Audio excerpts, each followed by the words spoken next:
Well, I mean, I think a lot of the voters in California, I mean, I would consider myself to be left of center. I don't consider myself to be far left and extremely progressive. I consider myself to be a left centrist voter. And I know there's things that I have values of that I tend to want to vote for.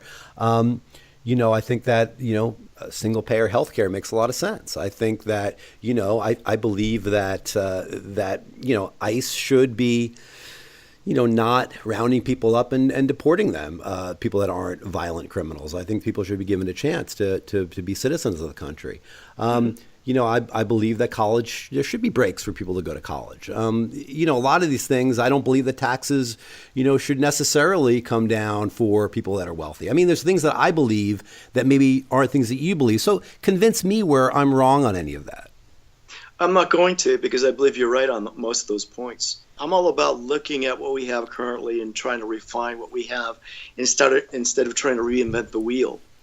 As you look at the ICE situation, SB 54 by Kevin De Leon, the immigration issue in DACA, I want to give them a pathway to citizenship. Those that have been here for a while that need some level of or hope that they won't be deported, I hear that. That resonates for who I am. So the pathway to citizenship for the immigrants is really important for me to create a plan. But there has to be checks and balances. And there does have to be a vetting process, because we do have a real serious issue about the illegal criminals in the state of California. We have MS-13. We have the Mexican cartel, the mafia. So those are the people, and the list goes on. So that's what the vetting process is designed to take care of. Those that have been living here for several generations, come on, let's take care of them. They need to be taken care of. Get them in the system. Let's get them in the system paying taxes, because that's going to help us all out too. Because a lot of them, if they do pay taxes, it's minimal. It's sales tax. It's perhaps small variation of what we contribute as taxpayers and citizens. So I think there's a win-win scenario that we can really approach. And the refinement of our immigration laws is really one of my key initiatives when I get in office. But am I going to deport them? No, there has to be the pathway to their citizenship is so important. And I'll give you an example. I had a friend of mine call me the other day saying that he has an 18-year-old dear friend of his living in a house that his parents bought, but have been deported. And they've been here for at least a generation. Then he asked the question, what are you going to do about that, James? I said, we're going to reunite that family. We're going to bring them back to the country, and we're going to reunite that family. So if you look at my website, you'll see reunite.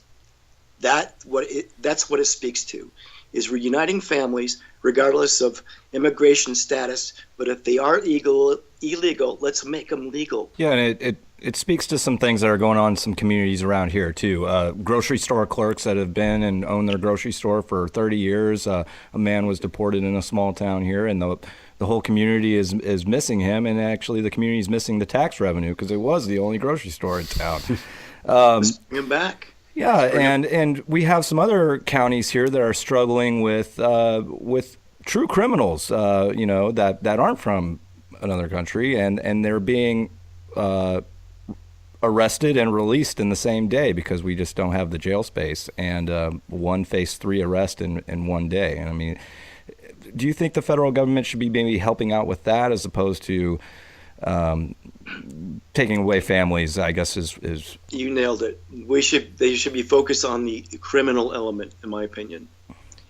And the SB 54 kind of protects the criminals as well as the illegals. So when that came up on the board, I think it was October last year, I was very concerned. And that's why you're seeing a large number of cities here in Southern California, and more growing, that are opting out of SB 54. So yes, criminal, that's our concern, right? Mm. But illegal, let's make them legal. That's the important. It's for their benefit as well. Yeah, and I really think, I mean, Mike and I always talk about tax revenue and the revenue and it's a huge revenue source, and it's a huge, wealth in some of our communities here is to some of those DACA recipients, and they give a lot of, they've followed the rules, and how you can't blame them for that. And I just wonder about their Social Security money and all these things that they've kind of invested in our country that they've trusted to receive, and they might not receive those things now. So, and that's a crime.